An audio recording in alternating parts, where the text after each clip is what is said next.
안녕하십니까. 안세 해결만의 매표 강경회사입니다. 오늘 제 511강은요. 은퇴 후 집에 놀아도 되는데 단독 개인 사업도 하는 사람이 있어요. 왜냐면 그 전 직장에서 하던 일을 이제 자꾸 조금 이제 모양을 바꿔가지고 이렇게 하는 사람이 이럴 때 혼자 하기에 실력과 지식이나 자금이 부족한 여러 친구들이나 친지들 불러가지고 공동사업 잘못하면 쪼개집니다. 실행 방법에 대한 세금 차이가 어떻게 되느냐 그런 건데 그냥 대별하면 이제 그냥 공동사업자라 할지라도 급여를 주고 그냥 근로공제를 하면 자기 소득에 대해서만 과세하면 되고 진짜 공동사업이면 어떤 이익에 대해서 서로 배분을 한 비율대로 그대로 이제 배분하면 되고 그 다음에 실질적으로 한 명이다 그러면 아무리 공동사업을 한다 하더라도 가족공동 특히 최대 지불자 한 명으로 그냥 본다. 이렇게 한 명으로 보면 소득이 아무래도 다단계 누진세를 해서 높은 세율 적용받겠죠.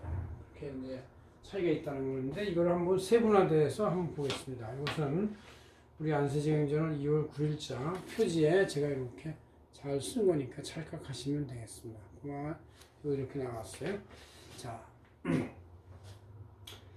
먼저 제일 앞에 볼 게 이제 개인이 단독 사업을 한다. 뭐 이거 가장 선호하는 것이고 가장 안전한 거예요.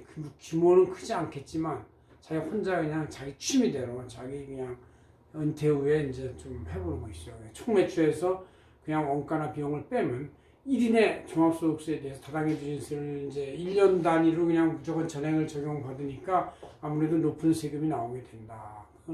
물론 이제 매출이 뭐 많으면 그렇지만 매출이 적고 소득도 적으면 높은 세금이라 봤자 그냥 단독으로 계산하는 뿐이지 부담스럽지 않을 정도가 될 수도 있어요.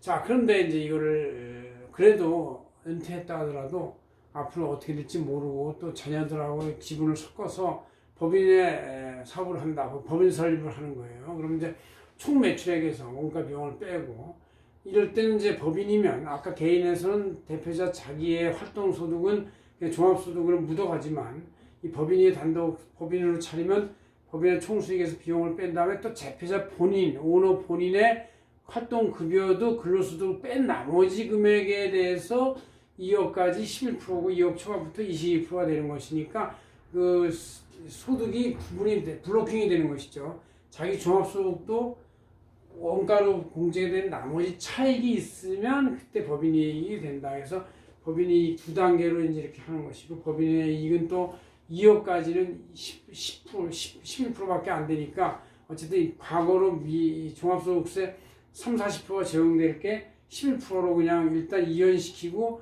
나중에 어떻게 배당이 될 때 그때 과세하는 것이 바로 법인의 장점이다. 그런 얘기죠.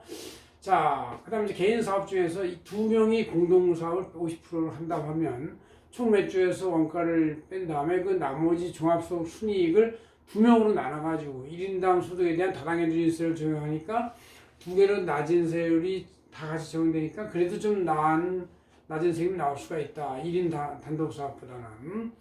그 다음 가족 공동 사업을 한다. 총 매출에서 원가 비용을 뺀 다음에 이거를 가족 지분비로 쭉 나누는 것은 아니에요. 법인은 그렇게 할 수 있지만 가족 공동 개인 사업은 그냥 한 명의 종합소득으로 이 중에서 분산되어 있다 하더라도 그 가족 중에서 최대 지분자 한 명의 달인 소득으로 보기 때문에 종합소득세가 높게 나오는 그런 경우가 생길 수 있다. 이제 가족 공동 사업은 그래서 그냥 법인으로 차라리 하면 몰라도 그냥 개인 사업자로 하는 것은 실질로 한 명으로 보기 때문에 별로 유리한 게 없다. 그런 얘기죠.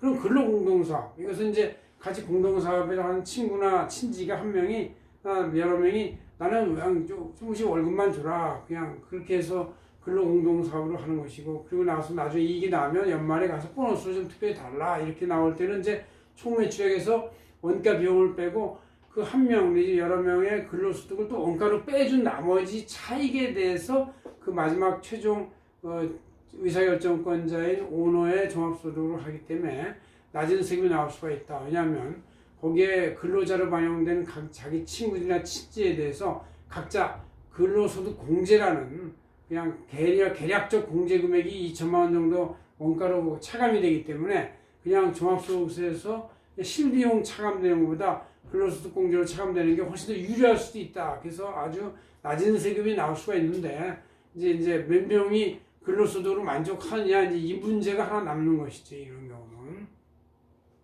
그다음 출자 공동사업.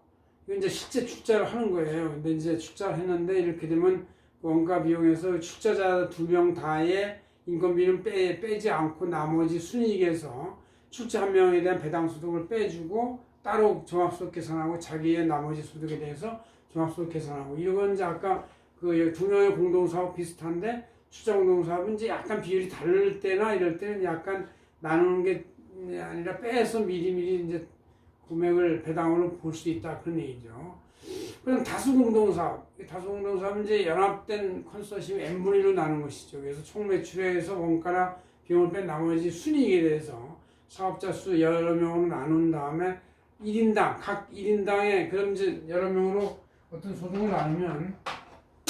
소득을 여러 명으로 나누면 한 명으로 했을 때는 이제 다당의 누진세를 높은 걸로 봤는데 한 명으로 나누면 다 여기에 낮은 세율로 적용받을 수 있게 되죠. 이렇게 됐을 때 1인당 종합소득에 세금이 낮게 나오고 거기에 세율을 곱해도 이제 다수를 다시 나중에 곱해도 아주 작아지는 세금이 나올 수가 있다. 실질로 다수공동사업인데 깨지지 않게 조심해야 되지 이럴 때는. 명의공동사업. 이제 공동사업인데 실제는 한 명이 하면서 다른 사람 명의를 빌렸을 때는 이거는 원가 비용을 뺀 나머지 실질 한 명의 종합소득 총액으로 본다. 얘기죠. 여기다 세율을 곱하기 때문에 이 분산된 명의자들은 실질자가 아니기 때문에 실질과세 원칙상 인정하지 않아서 세금이 많이 나오게 돼 있다. 이런 얘기죠. 이와 같이 이제 여러 가지 공동사업인데 실질을 따진다 이런 뜻이 있는 것이고 형식적으로 분산된 것을 인정하지 않는다 이런 뜻이 여기 포함되어 있는 것이에요. 그래서 공동사업을 할 때는 여러분들이 필수적으로 할 때 출자 비율, 역할을 명시해서 명확한 동업계약서를 해야만 분쟁 없이 오래 갈 수 있다. 그런 얘기죠. 그 다음에 총 거래액에 대해서 단일사업자로서 기장 신고 의무가 있기 때문에 총 거래액을 한꺼번에 보기 때문에 공동사업자들의 결집된 파워의 매출이 크기 때문에 대단히 사업자가 될 수도 있다는 얘기죠.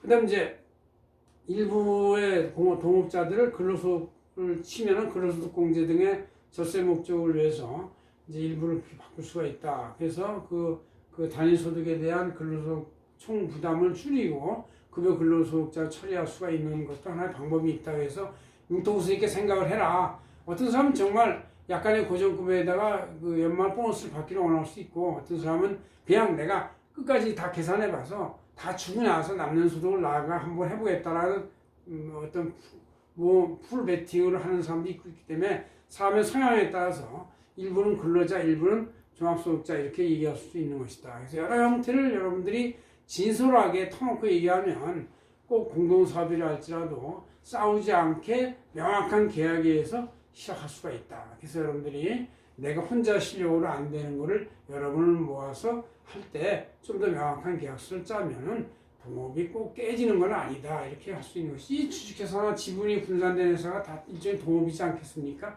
게다가 좋은 약속대로 하면 되는데 대주주가 이제 전행을 하면 그때는 사람을 견제할 수 있는 장치를 만들어야 되겠다. 이런 얘기를 할 수 있습니다. 고맙습니다. 안사회계법인 대표 박인종이었습니다.